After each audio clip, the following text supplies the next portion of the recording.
Good morning. Today is August the 18th of 2012. And it's time for part 2 of 3 of empathy. The first one that we did was on identity infusion. Identity infusion is a basic precept of empathy, which is, in essence, identifying your sense of I within either the larger, the macro, or the micro version of the self. I'm not going to go into too far in depth with that, but the reason why empathy is the first series within the overall green octave is because it's the base wisdom precept. It's the intrinsic wisdom of that octave is empathy. The identification with either the larger or the smaller, the collective or the individual.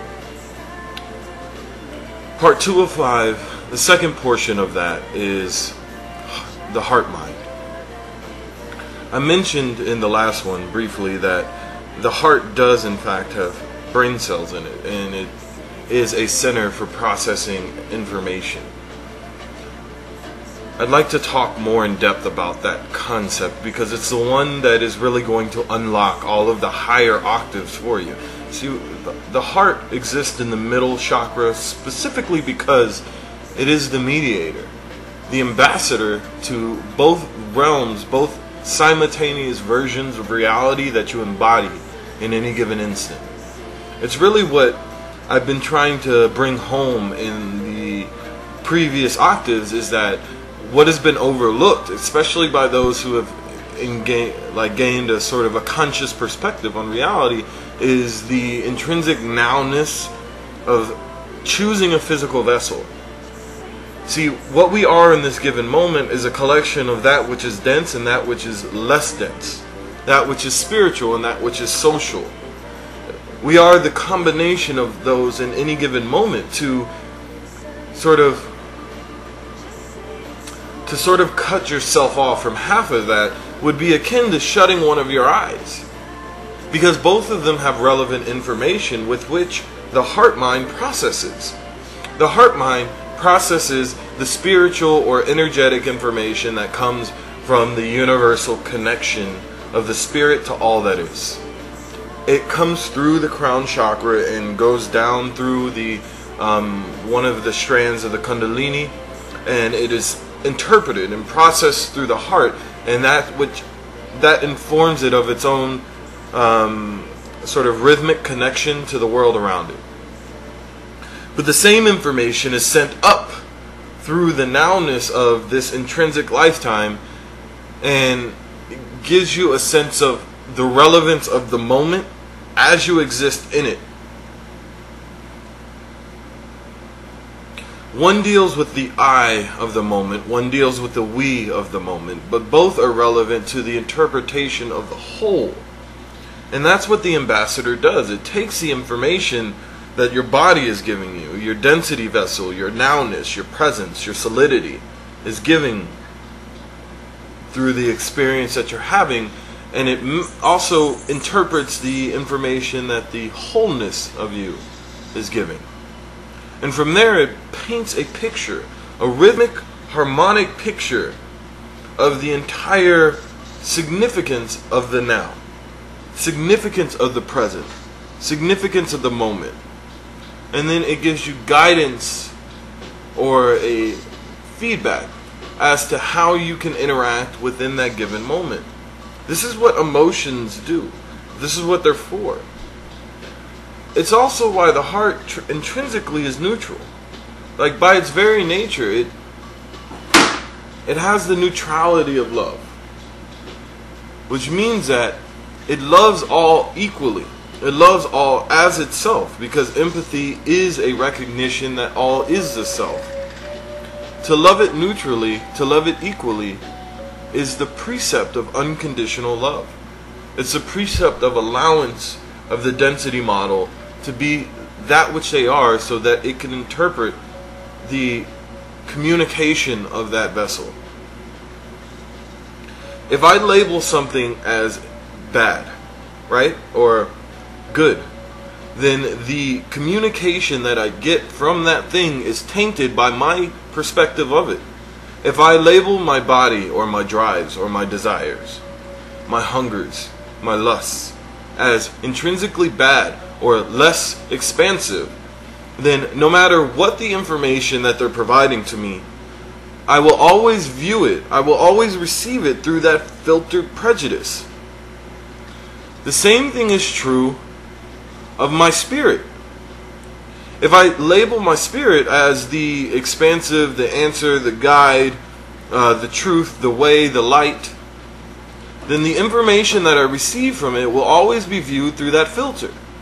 There's an inherent flaw in both perspectives.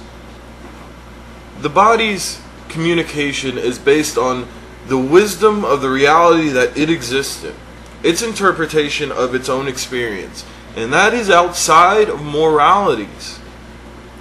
To truly love yourself is to love yourself as you exist, as an authentic being. So from that neutral perspective of the heart-mind, the one that just interprets sensation and experience as an energetic song. It interprets all things as a song. Lyrics to augment its rhythm, which is why your heart has pulsations. Your heart is pulsating in the rhythm of the life that you are living. When you are active and it's pulsating at a higher rhythm, it's because within the context of the song that you're expressing at that given moment and how the world is interacting with you, the cadence is at a faster tempo. But the song does not change. The information that it provides you with, both from the density model and the spiritual model, are of a higher vibratory frequency, which is why we have things like runner's highs or pride in the growth of exercise, this is actually why exercise actually benefits us, because it connects us to our physical density as it relates to the higher vibrational frequencies. Now the very opposite is true as well. When you feel dense and, like, let's say bogged down by the stuff of life, intoxicated, your heart beats at a slower rhythm, which is why we call them depressants, because they depress your density level. They compress it into a tighter space. Your heart beats at a slower rhythm to accentuate to you the cadence of the tempo of the life that you are living. Sort of its pulse, its rhythm. Much as a doctor monitors and attempts to regulate your pulse when you are in when you're in care of a hospital, the heart operates the same way. It monitors and regulates your pulse depending on the energetic structure of the life that you are living. See, what the heart does is it attempts to interpret for you the intrinsic wisdom of all giving experiences through the two versions of sensation experience that you have within any given moment. This is the topic of the heart guide, the topic of the heart mind, the neutrality perspective. This is where it comes into play. All things possess an intrinsic wisdom of themselves. And that's what I mean. Hydrogen knows better than any other version of existence what it means to be hydrogen. So it does not make sense to try and glean the wisdom of hydrogen as a scientist by seeing how it interacts with other things, by trying to get a weigh and measure of its material parts. That's not how you gain the intrinsic wisdom of a density model. You go into that density model and say, I am you. What do I know? And then the wisdom of that version of existence is at your behest as yourself. This applies to learning how to live your life in the most potent way possible. Because the same thing that applies to the smallest principle applies to the largest. When you're ready, when you truly are ready to start living your life as a active, conscious embodiment of the collective creation.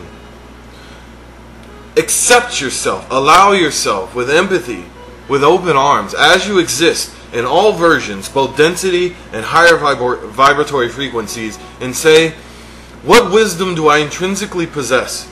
And you are going to be astounded that you are a literal construction of the collective wisdom of all creation. It is why we contain the entire spectrum of the octaves within our innate construction.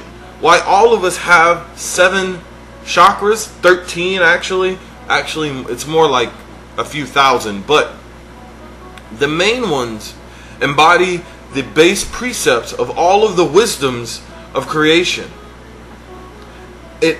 Your body has learned the lesson of it coming together, and it stores that wisdom within particular facets of itself, within our chakras. So then all you have to do truly, if you're trying to learn how to be more empathetic or how to be more caring, is not try and figure out who is empathetic or who is caring and model yourself after that. You model yourself after your own empathetic caring, which is a part of your innate construction. Go into your heart and say, how do you love? How do you empathize? How do you accept? Who am I? Who am I as a green? And that flower will open up as you, for you. And then you just sit there as a neutrality of existence and you witness the majesty of that blooming. You'll find yourself being love, not trying to be loving. We've been taught that service to others, loving others, is the things we should do. No, service to others and loving others are what we are intrinsically, so we should participate in that doing. That's completely different in the perspective. One comes from a density, I'm making things happen. One comes from a higher vibratory frequency of I am that which is happening. This brings us to a totality perspective. It's taken me a while, and it will continue to deliver the messages on these vibratory frequencies, that of empathy, that of the path of others, which is what I'm really going to try and highlight for the majority of the empathetic octave, because this is the most important one to us at this given point. It's actually why we're here. This planet exists as a 4th density being on its own. Like intrinsically, when it's learning the lesson of its heart chakra, it's spending its most of its focus right now in the higher echelons of the frequency of love, of empathy, because it's about to transition into the frequency of wisdom, which is why you hear people talk about the 5th density planet. We'll talk about that when we get into the 5th density. But the transition period means that I've come to understand as an authentic being, as myself, the lessons of the green octave, and I'm ready to proceed to the lessons of the blue octave. What you are here to do during that transition period is learn the lessons of your green octave so you can contribute it to the lessons of the collective octave. If you want the best way to do it, just look at your own nature. Look at yourself and you'll see when you're ready to learn your own octave evolutionary path, go to the smallest version of yourself and say, learn the lesson of your own octave evolutionary path and I will support you. And then infuse the collective with the knowledge that you have gained. And then larger collective point and say, do the same thing. And then go to yourself and the circle that is around you and do the same thing. What happens is you start turning the world around you green. You start contributing to the collective chakra resonance of this planet, of the here and now. When you can do that, when you've really contributed in that path, that's how you make the harvest. That's how you gain ascension within this given moment. I'm tempted to keep going, but I'm not going to. I love you. Bye.